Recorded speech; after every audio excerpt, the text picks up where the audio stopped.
এই সবাই সাইড দাও, বর এসে গেছে, বর এসে গেছে, বর এসে গেছে।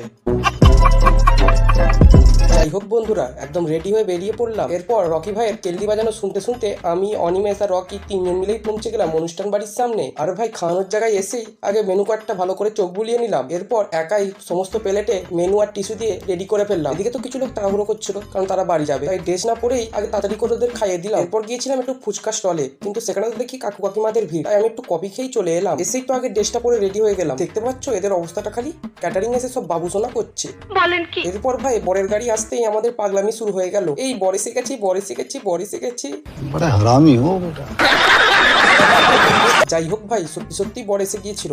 এরপর সমস্ত লোকও বসে পড়েছিল, তাই তাড়াতাড়ি করে সার্ভিসটা শুরু করে দিলাম। আর ভাই আজকে অতিথি ছিল মাত্র 200, তাই তো সমস্ত অতিথিকে খাইয়ে আমিও সোজা খেতে বসে পড়লাম। প্রথমে তো খেলাম গরম গরম ভেজিটেবিল। বাই দেবে, আমি এখন খাবার খাই। তোমরা এরকম মিনি ব্লগ দেখতে চাইলে চ্যানেলটাকে সাবস্ক্রাইব করো। Tata, bye bye.